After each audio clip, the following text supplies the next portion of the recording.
Apa yang dijelasin dari buka mata batin itu? Yang pertama ya bang, yang pertama yang tadi yang istri gua lagi ngelonin anak gua itu Lagi nyusuin? antara sadar dan tidak sadar, ternyata dia lagi nyusuin genderuwo bang. Astagfirullahaladzim. Ternyata rumah itu tempat penampungan arwah pesugihan.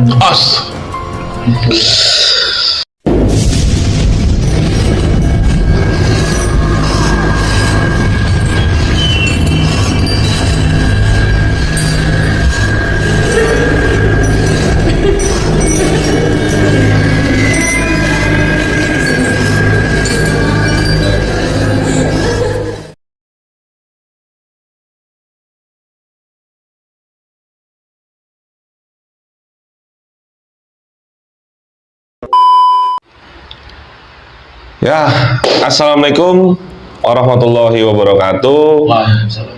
Ketemu lagi dengan gua Dawai Bonser di channel Podcast Misteri. Kali ini ceritanya dari Narakisah tentang pada saat dia ditugaskan dari tempat kerja, infonya dia menempati rumah yang mungkin banyak gangguannya atau kejanggalan-kejanggalan di rumah tersebut. Dan ini di daerah lokasi yang cukup jauh dari tempat kampung halamannya dia ditugaskan, dan prosesnya cukup menghabiskan energi, pikiran, dan hari-harinya dia selalu menemukan kejanggalan. Dia menempati rumah yang sepertinya rumah itu rumah yang agak aneh katanya. Tapi pengen tahu lebih lanjut, tanpa panjang lebar, langsung aja kita dengerin cerita Narakisah sebelah gua ini. Bang, salaman dulu kayak biasa. Bang, langsung aja nih ya. Sebut aja namanya Bang Tommy nih, temen aneh nih. Dulu cerita yang ente nempatin rumah tersebut itu tahun berapa bang? Mulainya di tahun berapa? Nempatin rumah 2015. 2015. Dan kenapa bisa nempatin rumah tersebut? Ceritanya gimana? Kenalin dulu ya, nama gue Tommy ya. Iya. Gue kerja di satu perusahaan ya. Satu perusahaan memang tugas gue selalu berpindah tempat, dari daerah satu ke daerah-daerah lain, rolling lah ya, pindah tugas, pindah dinas. Kebetulan di 2015 gue dapat mandat pindah lagi nih dari suatu daerah ke daerah tersebut. 2015 dari kantor. Kalau kita pindah kan ke suatu tempat lain, kebetulan dari kantor dapat fasilitas tunjangan rumah lah ya, lain, rumah termasuk pendidikan anak segala macam, dapat dari kantor. Di situ kebetulan kantor tidak menunjuk suatu tempat atau tidak ada mes. Kantor hanya menyediakan biaya saja. Jadi gue yang mencari rumah. Gue nyari rumah hanya ngasih budget lah ya. Ngasih budget, betul. Ngasih budget, gue dapat budget, dan tugas gue nyari rumah. Sebelum gue nyari rumah, gue ngekos dulu gue sebulan. Ini posisinya lu belum bawa keluarga? belum keluarga. Gue ngekos kurang lebih hampir 2 bulan. Kalau udah dapat 2 bulan, sambil kos itu gue muter-muter nyari rumah yang enak buat keluarga, buat gue, terus dekat juga dengan pekerjaan. Kebetulan dapat pas nggak jauh dari kerjaan, sekitar 1-2 kiloan lah. Jadi masih bisa gue bolak-balik lah. Terus secara rumahnya pun nyaman, enak, karena di klaster gitu. Itu perumahan. Klaster. Nah, secara keamanan terjaga gitu kan, security 24 jam, ke rumah. Lu cocok lah pokoknya. Cocok lah, ada tuh teman tuh, buat keluarga, buat anak juga cocok lah. Gitu. Akhirnya gua bikin perjanjian lah dengan pemilik rumah, harga pun masuk, terus sesuai dengan budget kantor, terus kondisi rumah pun dekat dengan kantor, nyaman juga. Lu bayar. Itu kontrak sebulan apa setahun? Setahun. Langsung setahun. Jadi budget dari kantor itu kita kasih budget setahun sekali. Kasih budget setahun sekali, nanti kita nyari rumah. Ya lu deal, lu bayar lah memang. Bayar pada saat itu. Jadi, Lu ajak langsung keluarga lu. pas jalan 3 bulan, ajak keluarga. Keluarga? Jadi, sudah ada rumah nih. Nah, akhirnya terbang lah anak istri gue. Gitu. Di tempat itu, dan mereka pun cocok, kok nyaman, enak, adem gitu. Ya seperti biasanya orang pindah satu ke pindah ke rumah yang lain lah. Kita biasa sibuk lah, pindahin Barang-barang. segala macam sibuk, dan sekarang lebih habis minggu sibuk gitu. Ya belum ngurusin kepindahan mungkin salah satu anak ada yang sekolah Ya, gitu. sekolah anak juga, karena anak yang nomor satu kebetulan Udah sekolah. punya anak 2 bang. Pada saat itu 2. Yang satu udah sekolah, satu belum. Yang satu sekolah SD kelas 1, yang satu belum, masih bayi, masih umur setahun setengah. Gitu. Berarti normal nih awalnya ente tinggal nyaman lah di situ ya. Nyaman. Karena emang perumahan besar juga, perumahan besar. Perumahan besar. Perumahan mewah lah ya. Rumahnya pun gede juga sih, lumayan nyaman lah. Luas lah ya. Luas lagi. Buat gue cuman berempat ya, anak gue juga masih kecil, rumah kelihatan luas gitu. Kelihatan luas. Kamar ada berapa? Kamar 2. Kamar 2. Terus sampai berapa bulan lu menemukan tinggal di situ kejanggalan-kejanggalan yang keluarga lu alami? Berapa bulan tinggal di situ? Mulainya ya. Jadi kalau kita sih mau kita datang ke daerah, mau kita nempatin rumah, nggak ada niatan buruk bang ya. Iya. Nggak ada niatan buruk. Nah, terus? Entah lingkungan, entah gangguan apa kita nggak ada. Kita baik, datang baik. Mau diangkat dulu? Matiin dulu. Yan, kalau bos gue itu matiin dulu. Oh bosan ya. Pokoknya nggak ada berpikiran prasangka buruk lah ya. iya, betul. Baik dengan lingkungan maupun di rumah itu sendiri ya, ataupun di lingkungan kerja maupun di lingkungan rumah nggak ada pikiran macam-macam sih. Karena niat gue emang mengantau, ngikutin instruksi, ya kerja seperti biasa. Gitu. Nah, berjalan sekitar 4 bulanan tuh ya, 3-4 bulanan di situ tempatnya di rumah. Tetangga kan sering ngeliatin keluarga gue deh, ngeliatin gue, ngeliatin keluarga gue. Tetangga pada ngeliatin kita aja, kenapa ya gitu. Artis bukan ya? Apa karena gue penonton baru, apa karena gue belum bikin KRT ya gitu kan. Atau kenapa ya, ada masalah apa ya, padahal gue RT udah izin, udah laporan, udah nyariin KTP, bisa tahu KTP itu iuran tuh bayar, iuran keamanan, iuran RT, apa ya, nggak ada feeling apa-apa. Nah, pas anak gue, anak kecil biasa lah, anak kecil namanya di perumahan juga, temen-temennya banyak sih juga, anak kecil juga. Anak tuh biasa main situ, model-model main bola, main sepeda.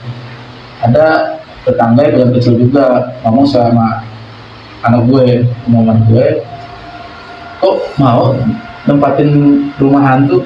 Tuh, anak gue cerita sama gue bini gue cerita, mah tadi si ini kok ngomong katanya kok kita berani tinggal nempatin rumah hantu di mana loh gitu. Ini rumah kita tempatin katanya rumah hantu gitu. Kita mah anggap ya anak kecil aja, candaan kecil aja gitu, nggak ada berpikiran apa-apa gitu. Nah, jalan lagi,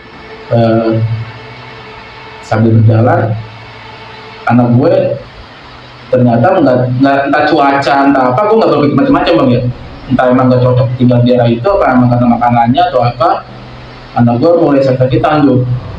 Anak gue yang pertama kesakitan, mimisan. Iya, suka mimisan. Sering. Mimisan mulu, kok anak gue mimisan mulu ya. Padahal sebelumnya nggak pernah mimisan gitu kan. Di sekolah pun terus suka mimisan, di telepon sama gurunya suruh jemput, baju berdarah mulu, mimisan. Kita berobat seperti biasa aja, nggak ada ya kita pikirnya positif aja sih bang ya. Udah positif, anak sakit kita bawa dokter seperti biasa. Terus besoknya anak gue juga main seperti biasa depan rumah. Jadi perumahan kan klaster bang, perumahan klaster ya. Dan kalau di perumahan sendiri, kalau bukan klaster sendiri juga perumahan kalau kendaraan pasti ya pelan. Nggak mungkin kecepatan 60-80, nggak mungkin. Kecepatan paling mereka 10-20 ya kan. Nah itu mobil 2 kali tuh. Mobil lewat tempat rumah kenceng. Anak gue nya sampai ketabrak. Tetangga rame berisik, wah. Rame anak, terus itu supir diomelin di rumah aja ngebut segala macam gitu. Besok kan kejadiannya sama. Jadi gue dapat cerita dari Hoki, dari bini gue. Tadi si ini mau tabrak mobil 2 kali. Lah masa iya? Ini kan perumahan ya? Masa mobil kencang kayak gini? Nggak tahu kan, mobil kencang tiba-tiba tuh ya. Wah itu kita sih pikir positif aja, supirnya berarti itu mau nggak tahu perumahan atau apa ya. Itu kejanggalan-kejanggalan yang masih sekitar anak lo nih ya? Masih sekitar anak gua tuh, yang dialami anak gua. Terus? Yang pertama dia mimisan, sakit, terus hampir 2 kali tabrak mobil di perumahan, bukan jalan raya bang ya. Perumahan di klaster juga itu. Nah terus ada kejanggalan lagi yang dialamin mungkin bini gue nih. Ini anak lari ke bini nih ya ceritanya. Iya. Terus yang ke bini itu udah jalan sekitar 5 bulanan lah tuh. 5 bulanan. Jadi bini gue nih lagi masak nih. Kebetulan kan tadi gue bilang dari kerjaan ke rumah kan masih deket lah, sekitar 10 menit gue nyampe. Ya. Kadang kalau istirahat gue pulang makan di rumah sama anak bini itu bareng. Bini gue biasanya masak tuh jam 9 jam 10 masak ya. Masak. Kalau anak gue yang nomor 1 nih lagi sekolah 1 SD bang. Bini gue lagi masak, ada anak kecil larian depan belakang ke toilet, ke kamar gitu. Bini gue lagi masak, teriak nyebut anak gue, jangan larian licin, mama lagi masak. Ntar kalau kasih ada minyak segala macam gitu. Masak aja bini gue. Pas bini gue baru enggak dia sekitar 5-10 menitan baru enggak. Dia cerita sama gue kan si ini sekolah gitu. Ini sekolah gitu kan. Bini gue langsung ngomong, tadi siapa yang lari-larian gitu. Lari-larian dari belakang ke depan, dari belakang ke depan gitu kan. Tidak teriakan, anak kecil gak sih bang? Kecil lari-larian di rumah pasti kan bising suaranya. Itu yang kejanggalan dia di rumah itu. Ada lagi kejanggalan yang dialami bini lo? Terus yang selanjutnya bini gue, dia anak gue kan yang nomor 2 itu masih nyusuin. Dan masih tidur di kamar sama bini gue nih. Kalau misalnya anak gue lagi mau tidur biasa dikelonin lah, anak bayi biasanya kan kelonin dulu. Bini gue habis balik, biasa siang gue balik istirahat, terus nanti harus makan gue pulang lagi ke kantor. Bini gue tidurin lah anak gue yang nomor 2 siang tuh. Pas bini gue tidur, dia seperti ngelindur lah, kalau bahasa orang ngelindur ya, antara tidur dan enggak gitu kan, antara tidur atau enggak, tersadar atau enggak. Dia merasa anak gue itu gede banget bang, berubah gede banget, kayak Bukan nyusin anak kecil. bukan anak kecil gitu. Tapi bini gue langsung bangun, langsung sadar. Astagfirullahaladzim. Kenapa gede banget tuh? Gede banget sih. Apa mimpi doang? Apa emang Beneran? gitu kan bini gue tuh. Kaget dia. Langsung bangun dia. Bang, itu siang-siang bang. Oh siang itu? Siang karena emang kalau siang ya cuman bini gue sama anak gue yang kedua. Anak gue yang pertama itu sekolah. Dia sekolah kebetulan full day, kalau satu udah full day dia. Pagi pulang sore, nanti sore gue jemput jam 3 jam 4 gue jemput. Nah, yang ketiganya kejanggalan yang istri gue alamin lagi nih, dia cerita sama gue, itu dapur selalu keluar air bang, selalu becek terus lu. Kok dapur becek mulu kayak kamar mandi gitu kan? Padahal nih posisi dapur dan kamar mandi jauh bang. Ini posisi dapur di sini, ini kamar mandi di sini bang. Tapi Jauh. becek. Tapi nih dapur selalu becek mulu. Jember lah ya? Iya, namanya perempuan kali ya. Namanya perempuan kan nggak boleh. Udah itu beda kecil gua. Dia nggak mau becek jember, dibersihin terus sama dia. Dibersihin terus sama dia tuh. Gitu. Dan dari lo, anak lo mengalami kejanggalan, itu kan rata-rata siang ya Bun? Siang. Nah, Siang. jadi lo sendiri Tom yang lo alami, lo berarti lebih banyak di rumah itu malam ya? Iya. Pulang kerja malam ya? Malam.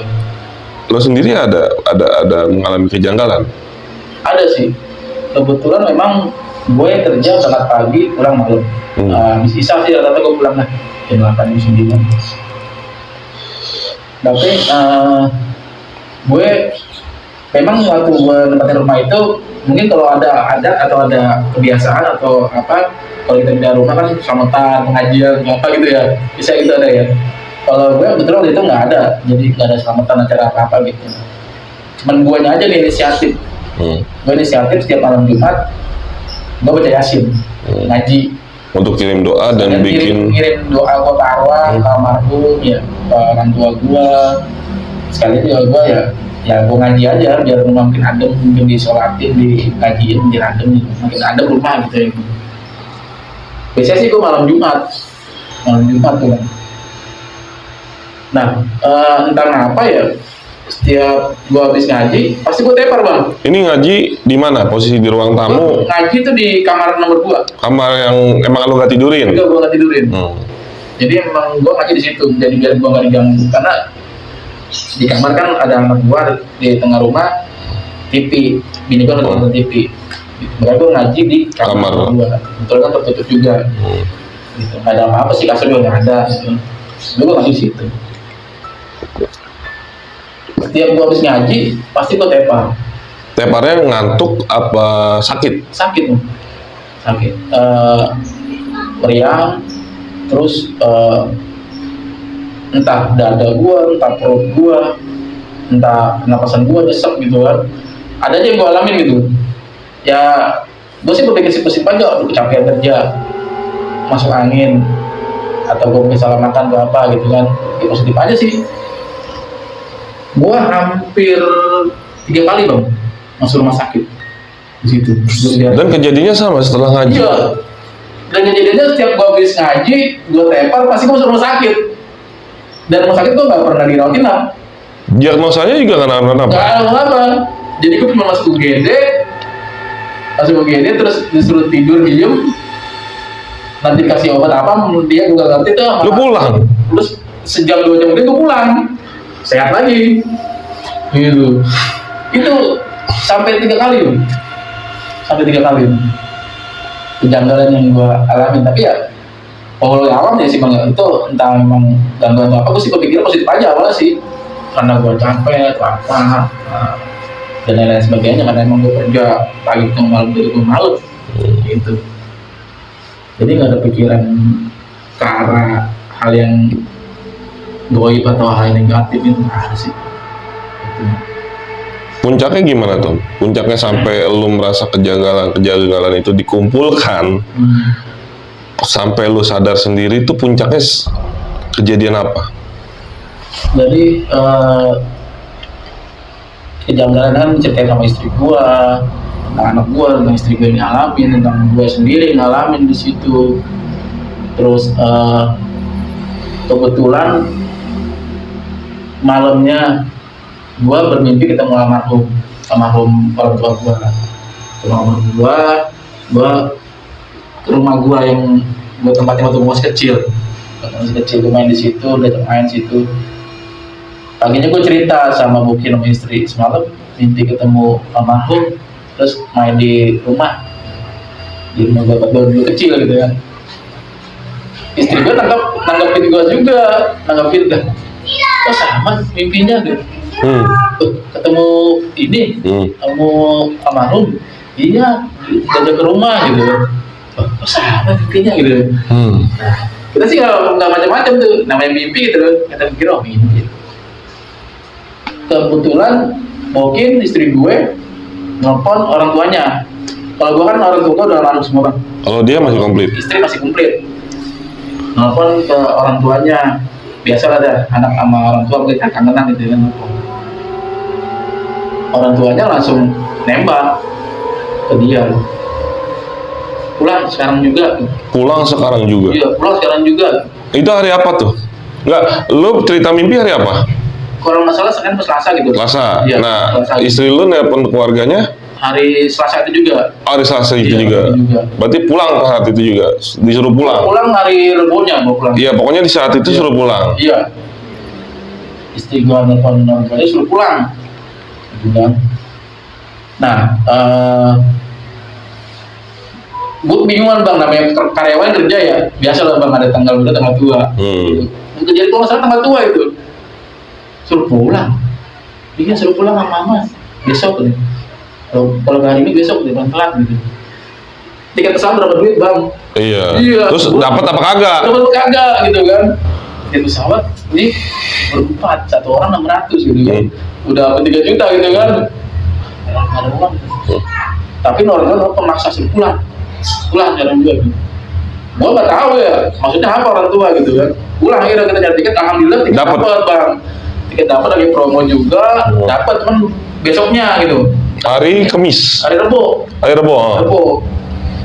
Akhirnya gue izin dadakan sama bos, minta nganterin istri sama anak mau pulang, ada keperluan. Ya udah dia ACC pulang Jakarta. Langsung ke rumah orang tua istri. Rumah mertua ke orang tua istri. Pulang. Ya seperti biasa lah bang. Baru nyampe. Istirahat segala macam.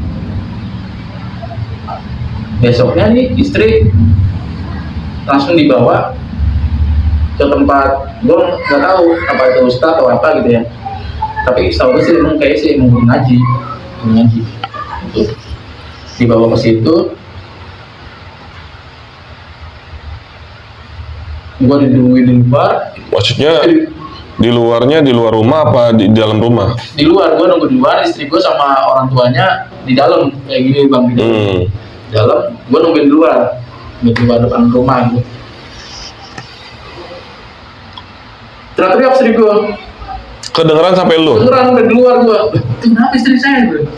Kenapa istri saya? Langsung tuh saya intip lagi dipegangin. Dipegangin tuh sama guru ngaji itu.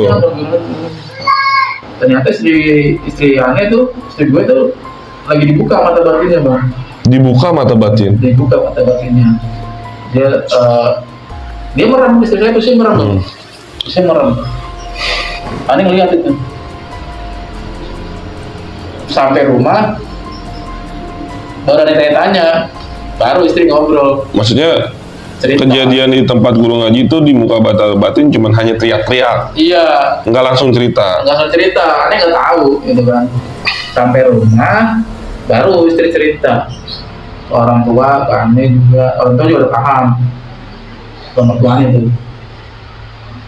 Ternyata apa yang dilihat istri gua itu kondisi rumah yang gue tempatin di daerah tersebut bang, yang dialamin istri gua, anak gua, sama gua.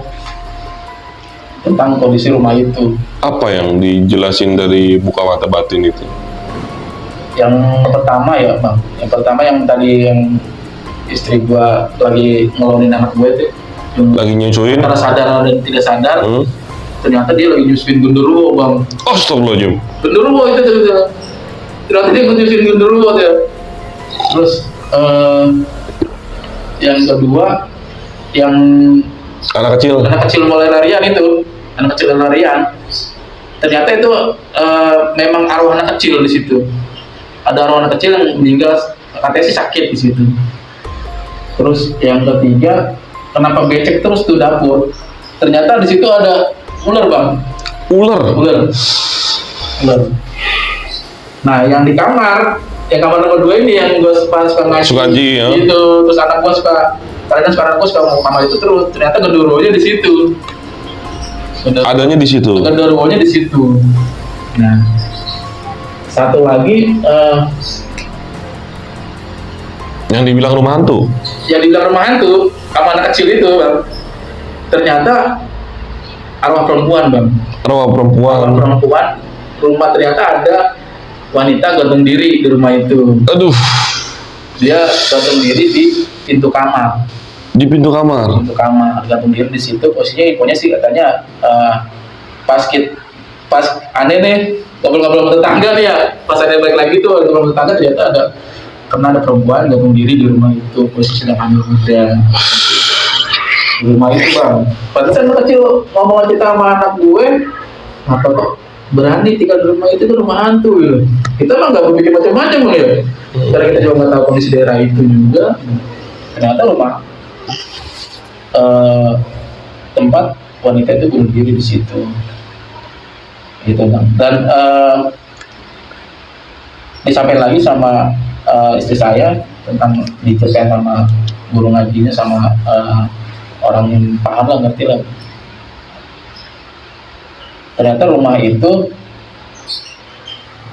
tempat penampungan arwah pesugihan. Gitu. Jadi ada yang kata pesugihan, dia taruh arwahnya Di rumah tersebut. rumah itu. Makanya bilang, kok rumah adem banget, saya bilang gitu, rumah adem banget. Terus? Padahal daerah itu kan panas bang, daerah itu panas dan dekat, nggak jauh dari pantai juga, nggak jauh dari pantai. Jadi Harusnya panas bang. Jadi rumah itu pun ada AC-nya 2, tapi kalau tanpa AC pun kita udah adem aja, ada ademnya. Itu. Ternyata itu rumah pesugihan. tempat Dan penyimpanan arwah pesugihan. Yang paling menyeramkan lagi bang, yang dilihat sama bini gua nih bang, pada saat muka batinnya dibuka, itu anak gua ternyata udah dipocongin. Innalillah. Jadi percaya sih ya sebenarnya ya. Ya mungkin kalau orang yang belum pernah ngalamin mungkin nggak percaya ya. Tapi ya gue sih dengar cerita dari bini gue sendiri pas muka batinnya dibuka, terus orang tua tiba-tiba mendadak suruh pulang sekarang gitu. Jadi sekolah gua telat pulang sebelum gua hari Kamis atau hari Jumat itu kejadian, anak gua lewat bang. Ya, tapi namanya ajal, umur kan tetap Allah yang ngatur ya. Kita nggak tahu bang ya. Nah kita berpikirnya itu aja. Terus apa yang disuruh lakukan sama guru ngaji terhadap lo sama bini lo setelah mata batin dan tahu itu dibuka? Ya akhirnya pada saat itu gini gue tahu anak muda itu, akhirnya keluarga tuh pindah semua. Bini gue udah nggak mau ikut gue lagi. Kalau gue tetap melanjutin aktivitas kerjaan gue bang, gue mau balik lagi ke daerah itu. Untuk ke rumah itu dan untuk, karena kan suruh pulang ya, untuk bebenah lah ya. Bebenah. Jadi istri gue, anak gue udah balik lagi ke Jakarta. Jadi dia nggak ikut gue lagi. Gue yang balik ke daerah itu, gue ngelanjutin, tetapi gue langsung pindah bang. Gue udah nggak tidur itu lagi. Gue langsung nyuruh kawan-kawan bantuin gue angkutin barang-barang. Pindah gue numpang tidur di tempat temen gue. Gitu bang. Kosong deh. Itu berarti berjalan berapa bulan dari lo ngontrak? Udah sampai lo itu? Sampai berjalan 7 bulan bang. 7 bulan. 7 bulan. Berarti masih sisa 5 bulan. Bisa 5 bulan. itu kan bisa 5 bulan ya Bang ya. Kan kontraknya setahun ya. Kontrak setahun. Akhirnya gue suruh kawan-kawan gue nempatin rumah itu karena sayang. Kan setahun kontraknya ya. Sedangkan itu belum setahun gue udah pindah. Gitu. Kawan-kawan kerja. Iya. Tapi lo nggak cerita kan? Gue nggak cerita ke mereka kenapa. Pokoknya gue alasannya ya karena gue sendirian lah. Buat apaan gede-gede? Gede-gede. Kali aja nempatin. Akhirnya temen gue nempatin tuh Bang. Ada sekitar 5 orang nempatin. Yang tuh. lo gratisin? Gue gratisin. Yang penting gue bilang listrik sama air lo bayar. Gue bilang gitu kan. Harus bayar tiap bulan gitu kan. Percaya nggak percaya dikasih gratis dong? Iya. Mereka. Cuma mereka pada saat jalan bulan kedua mereka nanya ke gue Bang. Oh, mereka langsung menempati di bulan kedua, mereka sadar lah ya, enggak? Ada kejanggalan juga. Ada kejanggalan yang mereka alami. Cerita sama lo apa? Ada satu orang yang cerita, dia mancing-mancing gue Bang. Mancing-mancing gue kenapa pindah gitu kan. Enggak, orang udah sendirian aja gitu. Akhirnya, dia sebelum gue cerita, dia cerita duluan. Kalau dia tidur di situ selalu kalau bahasa orang dulu, bahasa ini dierep-erep gitu kan. Tidur nggak bisa bangun gitu, antara sadar dan enggak gitu. Dan gitu. Itu hanya terjadi pada satu orang? Iya. Ternyata dia ternyata dia lagi digampar sama genderuwo.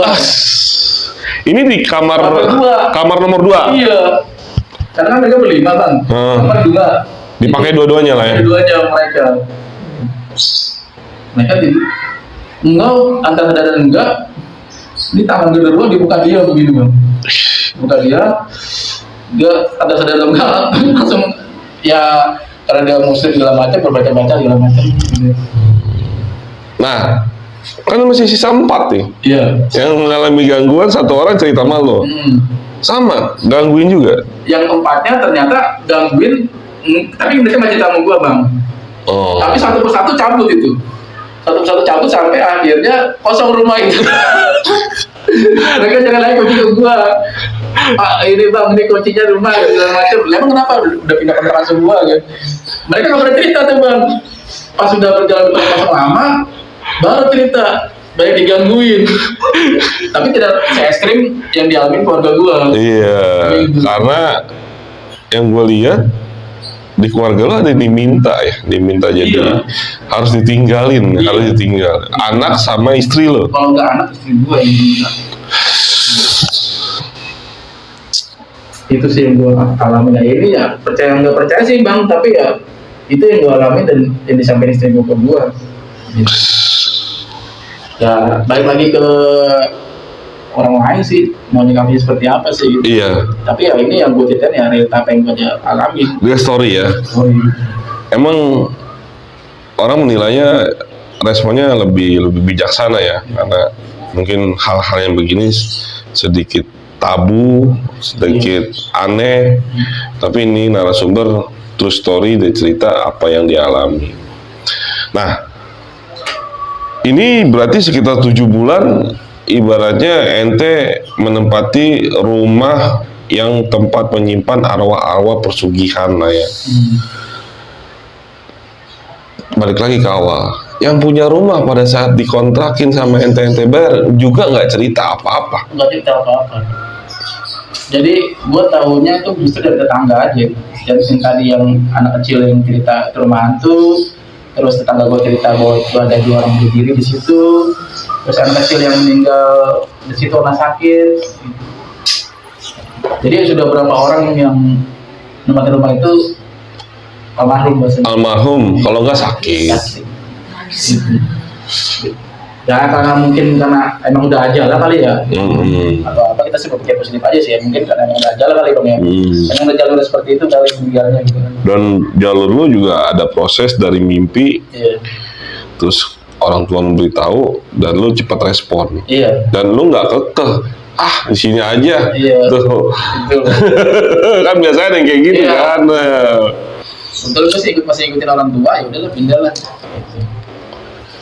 Itu sih yang gue bisa ceritain sih Bang, pengalaman gue kerja pindah-pindah di satu daerah, itu yang paling berkesan bagi gue ya. Iya, kesan bagi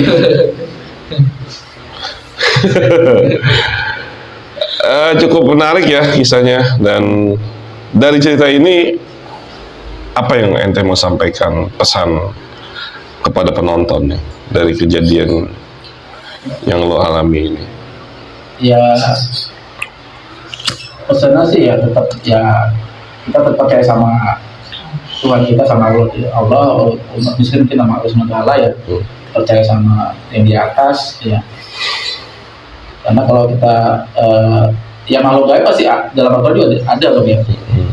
Makhluk lain di selain manusia juga ada. Kita berbuat baik, insya Allah pun hasilnya baik balasannya. Karena niat aneh pun kerja tujuannya baik di situ. Nah, kerja dari nafkah, gitu. Dan dari amal lingkungan pun lihat baik. Ya alhamdulillah pun balik lagi baik gitu. Itu sih yang aneh dapat petik di situ. Nggak sampai aneh kejadian keluarga ya fatal gitu. Gitu sih. Ya kita berbuat baik, insya Allah balasannya baik juga sih. Gitu sih. Pesannya sih itu aja sih Bang.